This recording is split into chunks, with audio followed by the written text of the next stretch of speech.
আসসালামু আলাইকুম রহমতুল্লাহ। আমি মোহাম্মদ কামাল পাশা, বগুড়া থেকে। সারা বাংলাদেশে ক্যাশ অন ডেলিভারির মাধ্যমে সবচেয়ে কম দামে সবসময় গ্রেটের বাচ্চা সরবরাহ করে থাকি ইনশাল্লাহ। বিসমিল্লাহি রহমানির রহিম। সুপ্রিয় খামারি ভাই বোন বন্ধুরা, আসসালামু আলাইকুম। যেখান থেকে আমার এই ভিডিওটি দেখছেন, সকলকে আন্তরিক অভিনন্দন ও শুভেচ্ছা। আশা করি সবাই ভালো আছেন।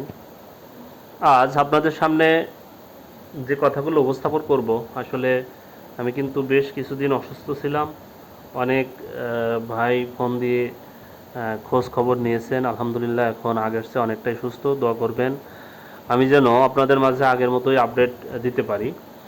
আমি আবার ইনশাল্লাহ আপনাদের মাঝে 14-15 তারিখ থেকে বাচ্চাগুলো সরবরাহ করার চেষ্টা করব। বেশ 2 মাসের মতো আমার বাচ্চা সরবরাহ বন্ধ ছিল। বর্তমানে বাচ্চার বাজারের যে অবস্থা, সেটা কিন্তু মোটামুটি সাধ্যের মধ্যেই আছে। আপনার ব্রয়লারের যে বাচ্চা, কোম্পানি ভেদে এটা আসলে ভালো কোম্পানির ভালো বাচ্চাটা আসলে 24 থেকে 26 টাকা আজকে বিক্রি হচ্ছে।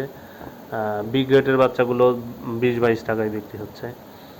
আর সোনালী গ্রুপের বাচ্চাগুলো, সোনালীটা 23 টাকা, 24 টাকা, হাইব্রিডটা 25 টাকা, 26 টাকা, সুপার হাইব্রিডটা 28, 29 এরকম বিক্রি হচ্ছে।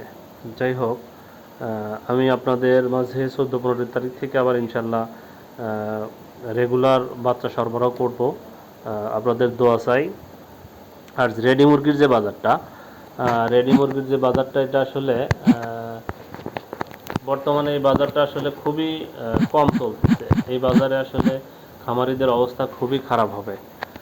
খামারিরা এই বাজারে যদি মুরগি বিক্রি করে, তাহলে দেউলিয়া হওয়ার মতো অবস্থা হবে। খাদ্যের যে দামে বাচ্চাটা কিনেছে, বাচ্চা মোটামুটি কম দামেই কিনতে পেরেছিল, কিন্তু এই দামে মুরগি বিক্রি করলে আসলে প্রফিট করা সম্ভব না। আর একটা কথা বলবো, সেটা হলো বর্তমানে যে বৈরী আবহাওয়াটা চলতেছে, যেমন ফেনীর ভাইদের যে অবস্থা, ফেনীর খামারি ভাইদের জন্য আমরা কিন্তু প্রাণ খুলে দোয়া করব।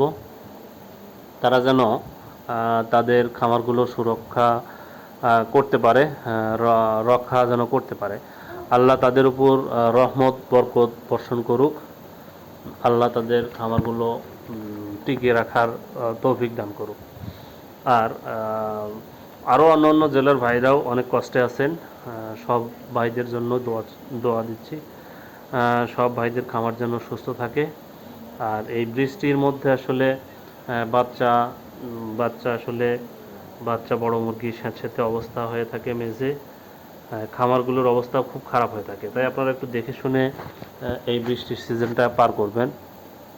বর্তমানে বাচ্চা কিছুদিনের জন্য, হয়তো 2-4 জন্য বাচ্চা না ওঠানি ভালো। কিছুদিন পর থেকে বাচ্চা ওঠালে আপনারা হয়তো সুবিধা হবে। বর্তমানে বৃষ্টির মধ্যে আসলে চলাফেরাও কঠিন, বাচ্চা সরবরাহ করা কঠিন, বাচ্চা খামারে উঠানো কঠিন, বাচ্চাগুলো পরিচর্যা করাও কঠিন হয়ে যাচ্ছে। তাই আপনারা দেখে শুনে বাচ্চাগুলো উঠাবেন।